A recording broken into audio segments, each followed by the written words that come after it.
Uma pessoa teve um sonho e esse sonho já se repetiu de outras formas fora daqui. Ela sonhou que um homem lhe esticava o braço direito, mas não a tocava. Havia uma parede de vidro entre ela e este homem. Ela só via o lado direito dele e ela não enxergava nada do seu próprio lado esquerdo. Bem, o lado esquerdo simboliza o nosso lado da personalidade e o lado direito simboliza o lado espiritual do nosso ser. Então, esse lado espiritual, que é masculino, está tentando aproximar-se. E a pessoa não enxergava o seu próprio lado esquerdo porque isto não era um fato da sua personalidade. Era um fato que dizia respeito ao lado espiritual e, portanto, o lado esquerdo do corpo não tinha nada a ver com isto. Mas é um lado espiritual masculino que está tentando se aproximar. O nosso ser espiritual dispõe das duas energias, masculina e feminina, positiva e negativa, e pode nos dar reforço de um aspecto ou outro quando nós necessitamos. Isto do ponto de vista mais interno. Não tem nada a ver com o plano físico tudo isto. Agora, esta mesma pessoa, quase na hora de se levantar, sonhou que estava cortando as unhas. E quando terminou de cortar a unha do pé esquerdo, a unha se soltou. É um sonho depois do outro, vê-se que está tudo ligado. As unhas, os dentes e os cabelos em nós são resíduos do reino animal. O ser humano não tem unha, nem dente, nem cabelo. Isto é resto do reino animal por onde nós passamos. Então, se ela sonhou que estava cortando as unhas, é sinal que o primeiro sonho já produziu um resultado e ela estava então aparando, redimensionando um dos seus aspectos animais. E se a unha se soltou, é porque para ela já não se trata só de aparar esses aspectos, mas tem mesmo que dispensá-los. Essas coisas se faz com a intenção e elas têm muita repercussão no ser interno. E outra pessoa sonhou que os 4 dentes da frente superiores tinham uma peça de ouro que os envolvia e os sustentava. Então esta não quer mesmo soltar os aspectos animais. Põe um suporte de ouro. Dá muito valor para esses trabalhos. Agora, ela estava no dentista e o dentista lhe disse que ele ia puxar a peça inteira. E se saísse uma fumaça, ela poderia desencarnar. Mas eles puxaram a peça, ela ajudou muito e tudo foi bem. E quando a peça soltou o último dente, o dentista e eu ficamos aliviados pelo trabalho ter sido feito. Eu acordei realmente aliviada. Bem, a gente constrói muitas sobreestruturas, então a sobreestrutura foi arrancada. Agora precisa que o resto vá caindo. A pessoa pergunta se o cabelo comprido influi em alguma coisa, se interfere na cura. Bem, os cabelos são vivos e no passado eles eram considerados um símbolo de força. Então, ter os cabelos compridos tinha um sentido, porque aquilo significava força.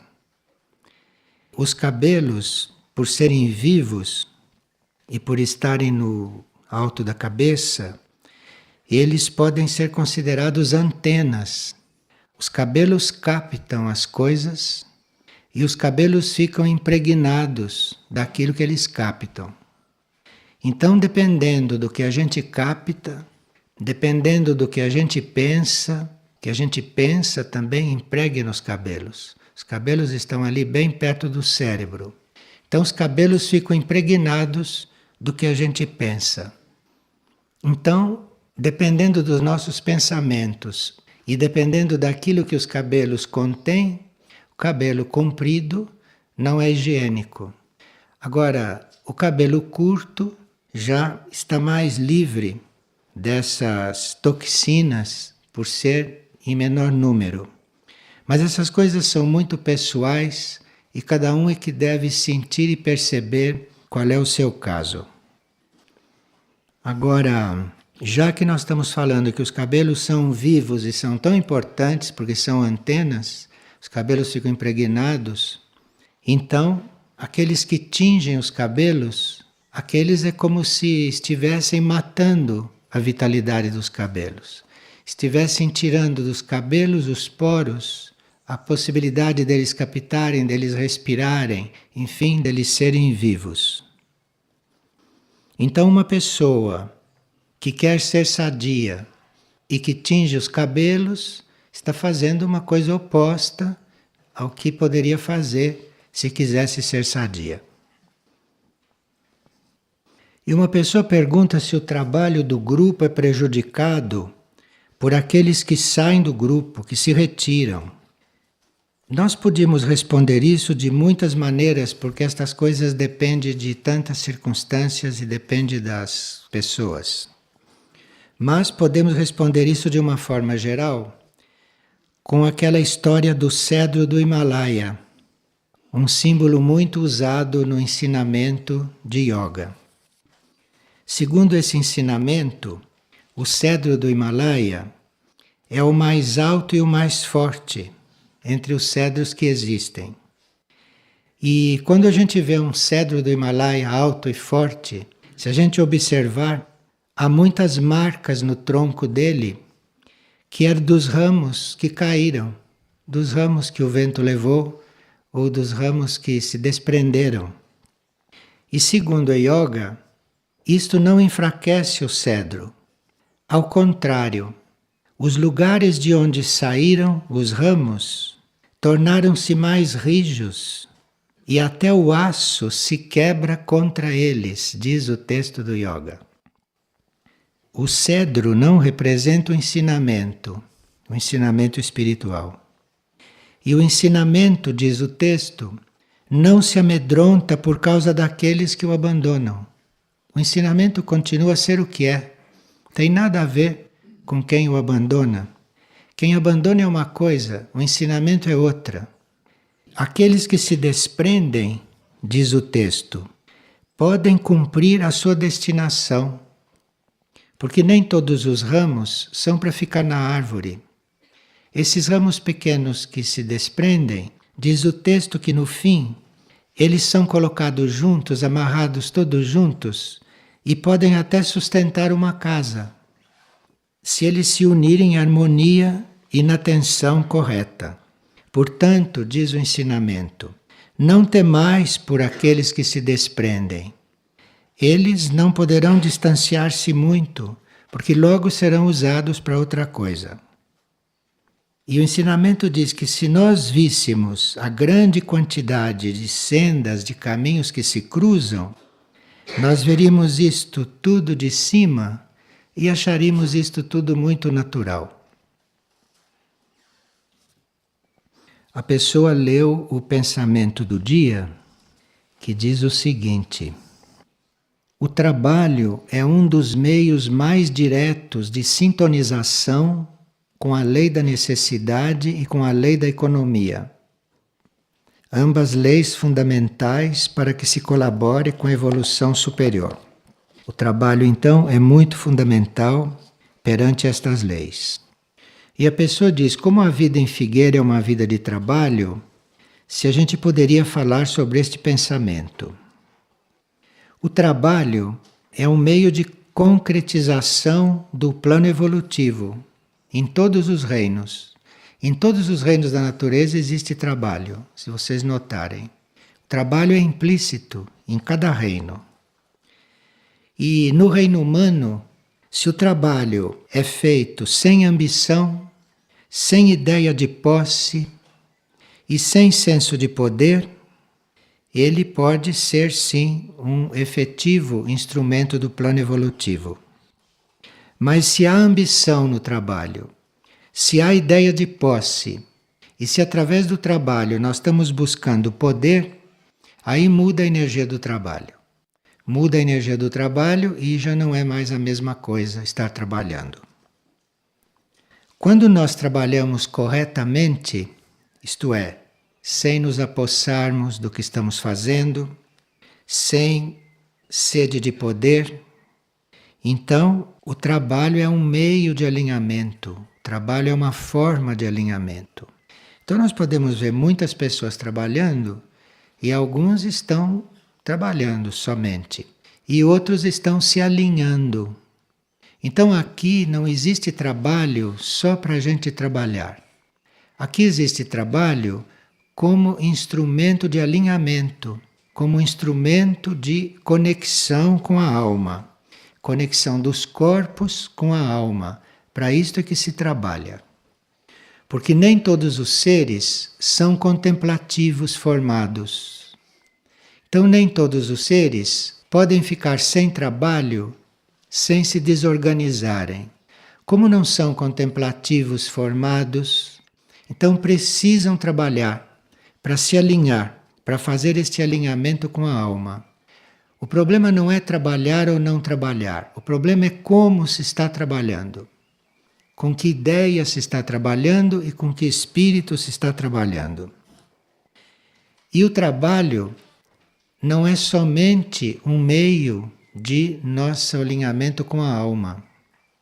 Quando este trabalho externo é ordenado, é bem feito e está sendo feito numa direção positiva, está sendo feito por um motivo positivo, é este trabalho realizado é que vai proporcionar o trabalho interior.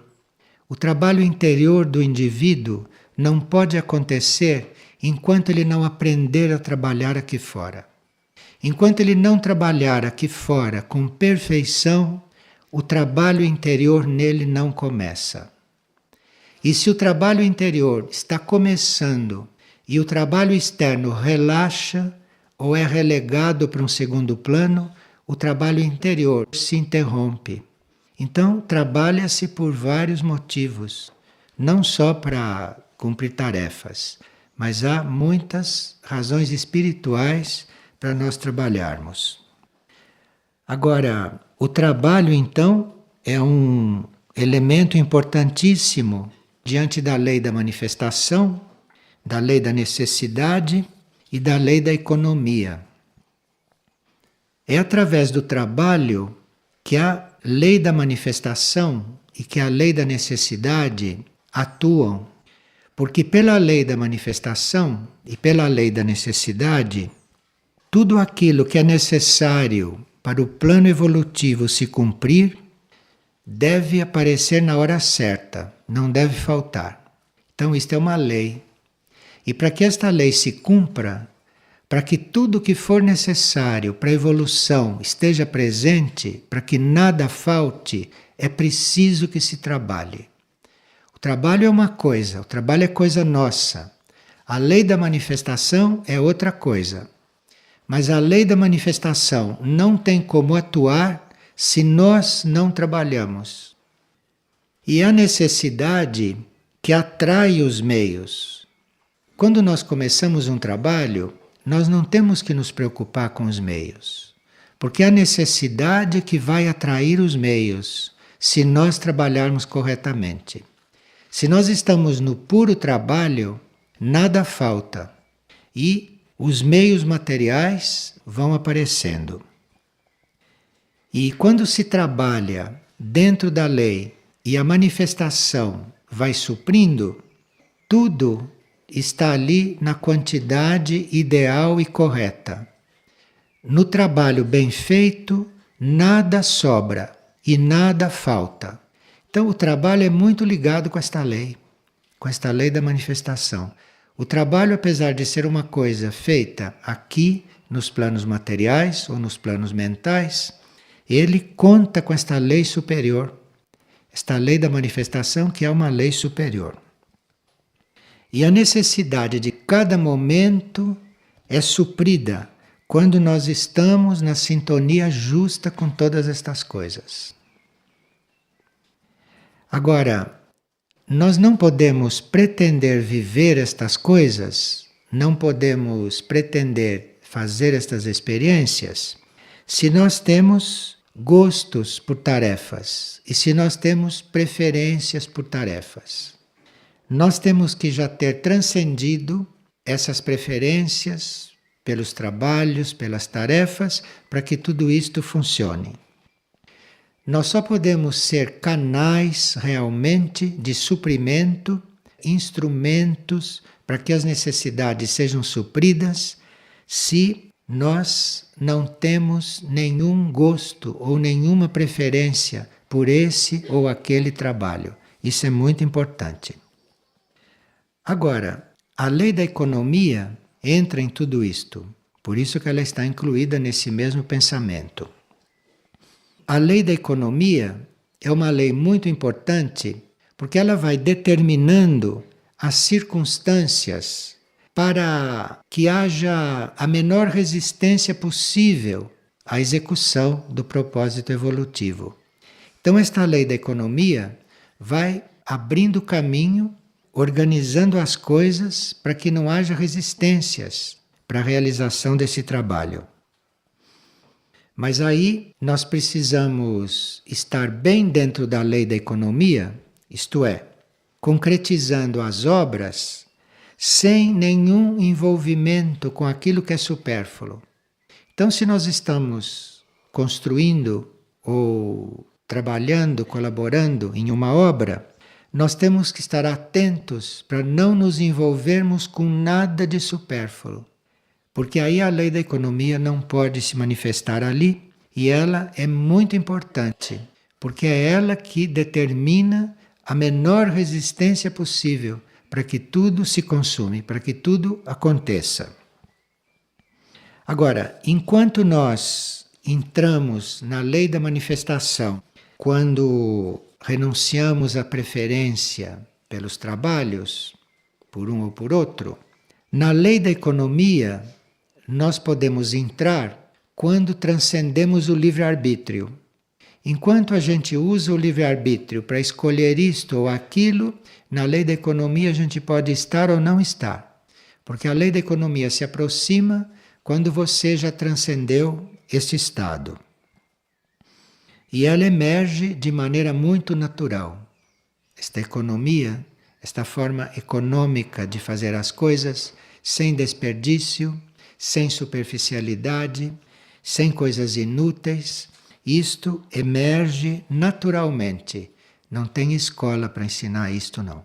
Isto emerge naturalmente à medida que você vai entregando a sua capacidade de trabalho, que você vai oferecendo toda a sua capacidade ao seu ser interno, ao seu eu interior. Então, no fundo, é o eu interior que dá o sinal para que a lei da economia se aproxime e penetre no trabalho. E aí, com esta lei da economia, você está seguro na manifestação do propósito evolutivo. Então é um pensamento bem amplo, pensamento bem interessante para nós, e que, se nós pedirmos mais luz sobre ele, cada um de nós terá os pontos que necessita ainda mais esclarecidos.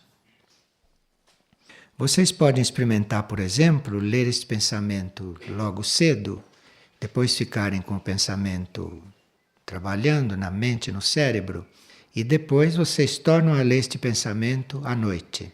Que aí vocês vão ver outros lados desses pensamentos e vão ver outras coisas mais. E uma pessoa está perguntando se uma nave que surge no céu é a mesma coisa que estas nuvens que se formam com sinais simbólicos para nós.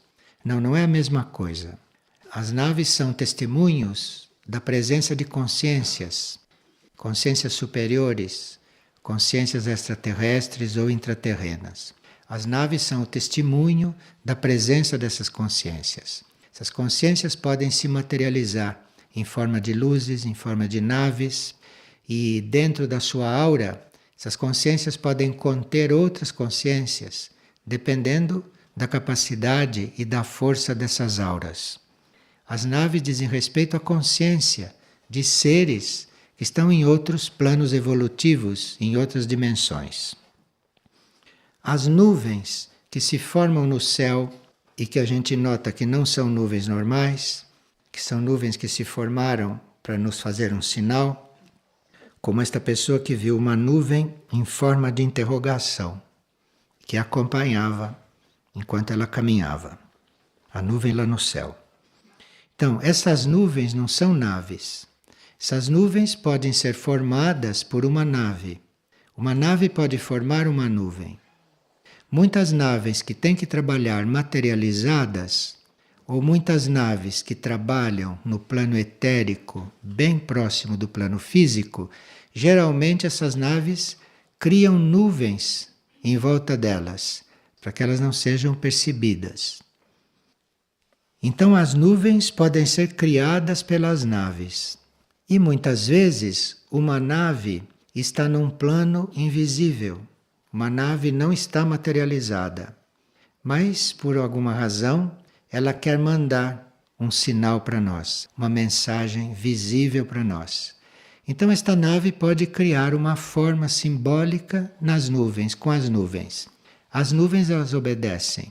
Então elas criam uma forma que para nós querem dizer alguma coisa. E uma pessoa de madrugada acordou com duas palavras na mente e ela as repetia continuamente. As palavras eram a bigorna e o martelo. A bigorna e o martelo, a bigorna e o martelo. E quando ela acordou, ela tinha a impressão de ter ouvido uma voz que lhe disse: seja o ferreiro.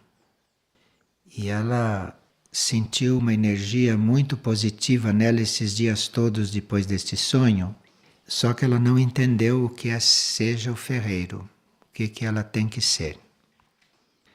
Então aqui a bigorna e o martelo estão significando elementos, estão significando energias para a construção do plano evolutivo. E você, seja o ferreiro, quer dizer que você aí recebeu uma energia para colaborar com o plano evolutivo. Então, está aberta, está disposta, está receptiva a colaborar com o plano evolutivo. Tenha intenção interna e autorização interna para isso. E uma pessoa pergunta: o que é alma, humanidade? Bem, alma é um núcleo nosso, individual, não? Mas a alma, humanidade, o que seria esta alma? Não é alma da humanidade, é alma, humanidade. O que seria isso? Isso é uma consciência global, em nível de alma. Isto é, toda a humanidade é composta de almas. Essas almas todas juntas, estas almas vistas globalmente, são a alma humanidade. A alma humanidade dos seres da superfície tem menos evolução do que a alma humanidade dos seres intraterrenos. Então, aqui na Terra, existe a alma humanidade dos seres da superfície, a alma humanidade dos seres intraterrenos. A diferença não é que uma seja inferior à outra. É diferente o trabalho destas almas. A alma humanidade da superfície está trabalhando o desenvolvimento de raças. Então, aqui na superfície, a alma humanidade cuida do desenvolvimento das raças. E as mônadas, ou as almas, vão transmigrando de raça em raça para irem evoluindo. Então a alma humanidade da superfície vai desenvolvendo através da experiência racial. Toda alma que encarna na superfície vai de raça em raça, fazendo a experiência de todas as raças. É assim que a alma humanidade trabalha na superfície. Entre os intraterrenos, a alma humanidade desenvolve estados vibratórios e não raças. Então aqui, enquanto existem várias raças, cada uma como uma escola de desenvolvimento para nós, no mundo intraterreno existem vários estados vibratórios, nos quais as almas ou as mônadas se incluem. Então, entre os intraterrenos não há raças, há estados vibratórios, que é outro tipo de desenvolvimento. E lá também as mônadas transmigram de um estado vibratório a um outro, e assim vão evoluindo. Então pode haver uma civilização intraterrena em diferentes estados vibratórios, segundo as almas que as compõem, ou segundo as mônadas que as compõem. Aqui em Figueira se trabalha muito este ponto, isto é, como as almas aqui na superfície se aperfeiçoam através das raças, aqui em Figueira o trabalho é unir as raças. Raças quer dizer os seres lemurianos, os seres atlantes ou os seres ários. Isso aqui são raças. Então, o trabalho aqui é unir estas raças, é colocar juntas as almas, as mônadas que estão em diferentes raças. Porque colocadas juntas, as almas que estão, digamos, muito ainda influenciadas pela raça lemuriana, podem ir passando para a raça Atlante, ou aquelas que ainda estão muito influenciadas pela raça Atlante, podem ir entrando na raça Ária. Então aqui é uma questão de transmigração dentro das raças. Figueira trabalha com isto no plano físico, porque Mirna já trabalha com isto entre as almas e as mônadas desencarnadas. Então é como se aqui fosse um complemento, um prolongamento do trabalho de Mirna Jade. Claro que este é um trabalho totalmente interno e invisível, porque nenhum de nós está capacitado para dizer se ele é lemuriano ainda, se ele ainda é atlante ou se ele já é ário. Nenhum de nós pode saber isto. Nós temos que transmigrar para fazer essas experiências e por isso aqui estão todos juntos. Aqui então não se faz diferenças entre raças. Veja que o conceito de raça é completamente diferente desse normal, que divide em branco, preto, amarelo. É outra coisa isto. Isto é a consciência lemuriana, ou a consciência atlante, ou a consciência ária, que devem ir se fundindo. Então, esta raça ir se tornando uma só. Agora, enquanto se faz isto, por estimulação e por reflexo de Mirna Já, vai-se plasmando os moldes da nova vida sobre a Terra. Porque a nova vida sobre a Terra, dividida em consciência lemuriana, consciência ária, consciência atlante, isto é uma vida muito tumultuada, muito contrastada. Isto é uma vida ou instintiva, ou emocional, ou mental. Então, para você plasmar uma nova vida, para você ter uma nova Terra, para você ter uma nova humanidade, precisa que essa consciência racial esteja já unida, sintetizada.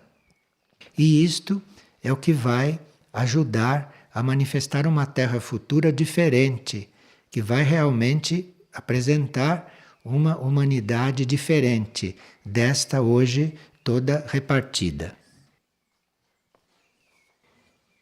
E aqui uma pessoa está fazendo uma pergunta a respeito de mente concreta e de mente abstrata.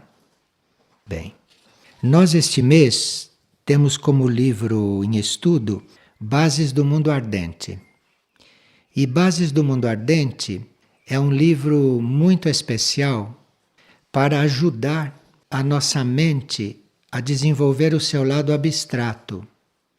Então, não é um livro que fale a nossa mente concreta, mas é um livro cheio de dados, cheio de sinais e com muita energia para ir despertando, fortificando a nossa mente abstrata. A mente concreta, ela é um instrumento para a criação de pensamentos. Então, sempre que nós estamos pensando, sempre que nós estamos refletindo, raciocinando, nós estamos usando a mente concreta. Estamos usando os elementos mais densos que o plano mental possui, que é esse que contém a mente concreta, e nós então, pensando, nós estamos usando este tipo de mente, esta mente. Já o lado abstrato da nossa mente, ele se constitui não do mesmo material. A nossa mente abstrata não é capaz de pensamento. É a nossa mente concreta que pode pensar. A mente abstrata não é pensamento e nem é capaz de pensamento.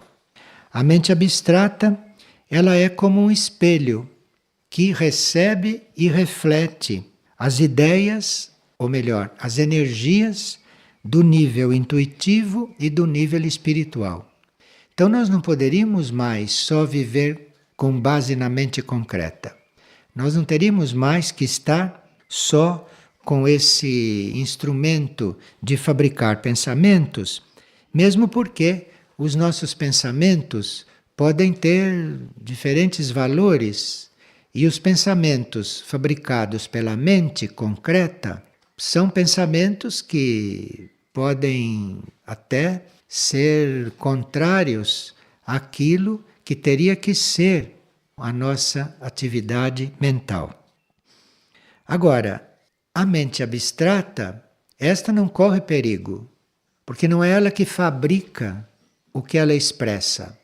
A mente abstrata é como um espelho, ela capta, ela reflete, mas veio de uma outra região, veio de uma região superior.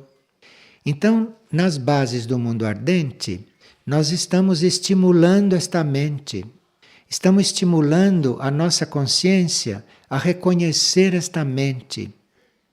E para ajudar a gente a reconhecer esta mente, lá nas bases do mundo ardente, tem o trecho de uma agenda que vai, durante 16 dias, uma pessoa fazendo uma pesquisa e aplicando os símbolos geométricos que o livro apresenta. Todos aqueles símbolos, todas aquelas figuras geométricas que dizem respeito a conceitos, porém, próprios da mente abstrata. Então, como a mente abstrata não pode pensar, a mente abstrata capta e reflete o intuitivo e o espiritual, ela não pensa. Então, a mente abstrata, se você chega lá, se você vê a sua tela mental abstrata, lá você pode encontrar figuras geométricas, não pensamentos, nem frases, nem conceitos, figuras. Então, as bases do mundo ardente nos ajudam a ir trabalhando com essas figuras que normalmente as mentes abstratas projetam. E essas figuras são as figuras geométricas. E as bases do mundo ardente nos propõem trabalhos com essas figuras. Então é um livro muito interessante para nós irmos transcendendo esta mente pensante, para irmos entrando num outro nível de mente e para irmos aprendendo a perceber, a captar, a reconhecer coisas superiores através de símbolos geométricos, já que ainda nós não temos a possibilidade de estar na nossa mente abstrata em pleno silêncio. Mas enquanto não se está lá em pleno silêncio, pode-se estar lá trabalhando através das figuras geométricas. Então é um livro muito interessante para este momento, porque realmente os problemas do mundo e os problemas das pessoas não podem mais ser resolvidos pela mente concreta. Todas as pessoas hoje têm questões, têm problemas ou têm situações que a mente concreta delas não pode mais resolver. Nós estamos passando por certos estados e por certas experiências que nós precisamos ver diretamente aquilo que é a solução. Ou nós podemos ser curados, ou nós podemos ser energizados ou transformados pela energia representada pelas figuras geométricas, por exemplo. Porque cada figura geométrica representa uma energia superior, não uma energia concreta. Então, nós precisamos desta energia hoje para resolver as nossas questões. As questões de hoje são muito diferentes das questões do passado da humanidade. Porque hoje o ser humano tem um acúmulo de experiências através de centenas de encarnações e o ser humano deve fazer a síntese disto. O ser humano não deve ficar mais preso à experiência de nenhuma encarnação e hoje ele deve viver a síntese de toda a sua experiência. Então nós temos que ter esta mente abstrata, esta capacidade de síntese, de deixar de pensar, porque o pensamento fica manipulando coisas conhecidas e nós precisamos de outra energia para resolvermos a nossa situação de hoje. Como, por exemplo, temos que encontrar em nós os níveis, os planos supra-humanos, porque no plano humano não há mais solução para as coisas. São problemas daqueles que não estão identificados com a alma, por exemplo, daqueles que estão padecendo os processos da personalidade. Quem hoje está padecendo processos da personalidade está sofrendo muito, porque não há energia para cuidar disto. A energia do nível superior está para o processo da alma, está para o processo da mônada e não para o processo da personalidade. Então, as bases do mundo ardente estão muito adequadas para nós agora e são muito necessárias. E o livro está estruturado em comunicações internas, através de símbolos geométricos, em trechos de uma agenda, que é uma agenda na qual se entrou em contato com o diferente trabalho com essas figuras, e finalmente as escolas internas, as chaves e os sinais que estas escolas nos passam, que estão disponíveis para nós. E no fim do livro tem o que se chama de 21 sinais para a clareza interior. E tem os símbolos geométricos para nós fazermos visualização e fazermos exercício. Agora, quem já tiver trabalhado este livro, quem já tiver se dedicado a este assunto e que acha que pode ampliá-lo um pouco, então pode se reportar a um livro anterior que é irmão deste, que se chama Novos Oráculos. E nos Novos Oráculos nós encontramos a descrição dos impulsos que recebemos nas escolas internas. Por que nós não encontramos mais escolas no plano físico, no plano externo? Nós temos que nos preparar para as escolas internas. Então os novos oráculos mostram os impulsos dessas escolas, que são os níveis de consciência, que são os planos de consciência, nos quais a nossa mônada está entrando. Nós, como mônada, estamos frequentando escolas internas. E os novos oráculos falam destas escolas e dão frases simbólicas falando do trabalho nessas escolas. Então são dois livros complementares e aí a mente concreta vai ficar bem mais redimensionada. Nós vamos ver claramente que a mente concreta para nós hoje é uma prisão. Que por mais que a mente concreta sirva ou tenha servido, que nós precisamos transcendê-la. Porque há coisas na nossa vida que a mente concreta não consegue sequer compreender, que ela não tem elementos para compreender isto. Então a gente vai vivendo um pouco de roldão. pouco levado por energia mental, por energia emocional, por ações físicas, mas sem a menor segurança para onde está indo. Então, esta mente abstrata, esta parte elevada da mente, essa parte que nos dá o conhecimento direto do plano intuitivo e do plano espiritual, pode fazer parte da nossa mente hoje. Nós não precisamos viver só concretamente, só pensando. O pensamento prossegue, mas nós temos que ter aí uma outra atividade, uma outra forma de ser. Bem, a mente concreta, nós não podemos jogá-la fora. Não podemos dizer, não tenho mais mente concreta, porque você concretamente tem. E concretamente o seu cérebro produz pensamentos, o seu cérebro até funciona sozinho, automaticamente, você queira ou não queira. E você tem mente concreta porque é a realidade de uma parte deste plano mental. Agora, esta mente concreta, já que nós estamos encarnados e, portanto, a temos como instrumento de pensamento, esta mente concreta se educa quando nós persistimos numa aspiração a nos unir com os níveis superiores. Então a mente concreta não evolui quando nós a rejeitamos, ou não evolui quando nós a desconsideramos. A mente concreta começa a evoluir quando nós temos uma aspiração persistente a nos unirmos com os níveis superiores. E a mente também adquire esta educação. A mente concreta acaba se educando a ter aspiração. A mente concreta acaba começando a pensar nas coisas superiores, a desejar as coisas superiores.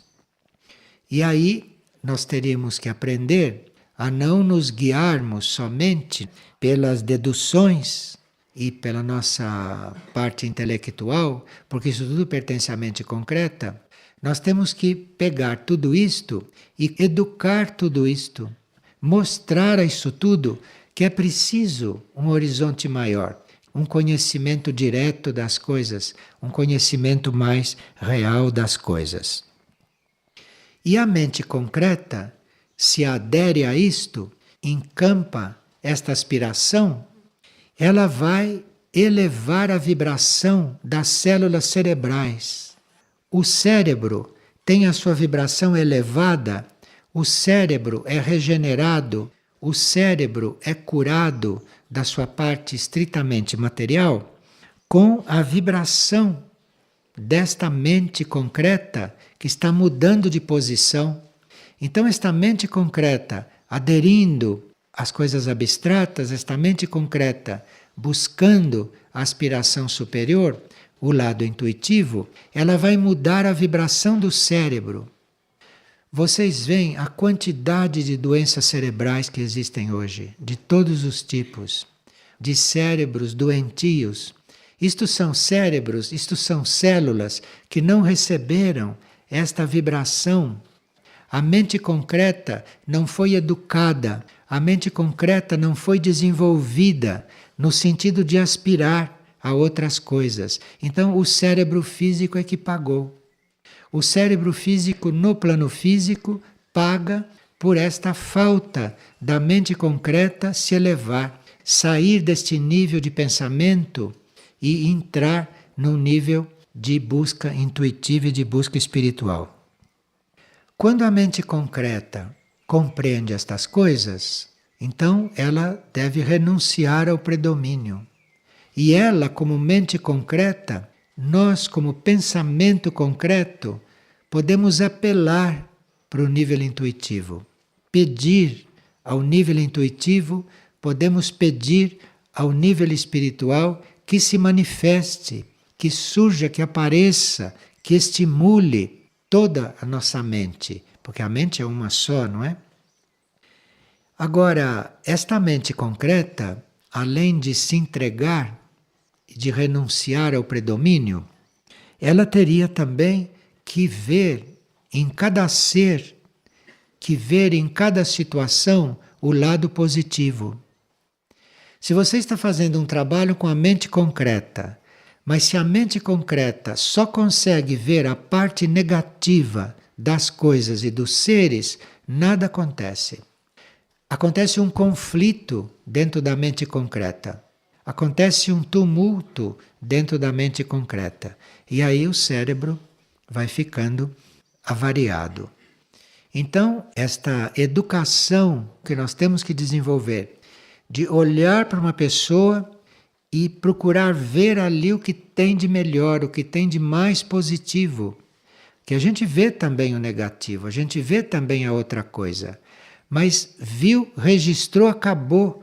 Logo penetra, logo procura, logo imagina, logo projeta coisas positivas, procura ver a coisa positiva ali. Isto é a educação desta mente concreta. Porque a mente concreta pode focalizar uma pessoa e ver quase tudo que aquela pessoa tem de negativo. Esta mente concreta está se condenando a si mesma a não sair deste nível. Então ela precisa registrar aquilo que ela puder registrar, mas está buscando a parte positiva, o que as situações têm de melhor, o que o outro tem de melhor. É assim que esta mente se educa. E ela se educando, ela cede à outra. Então você começa a ver tudo diferente.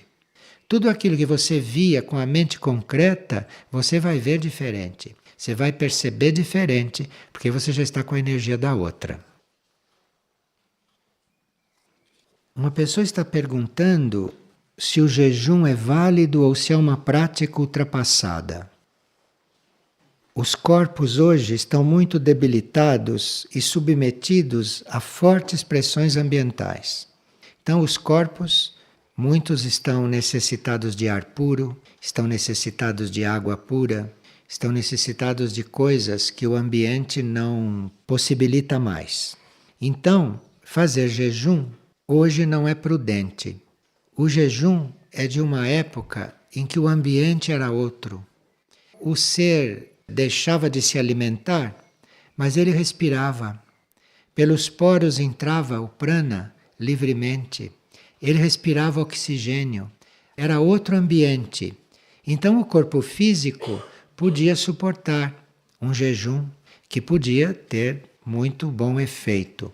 Mas hoje, dada a situação ambiental e dada a pressão a que os corpos físicos etéricos estão submetidos, dado o tipo de vida que se leva, o jejum seria considerado uma sobrecarga para o corpo físico.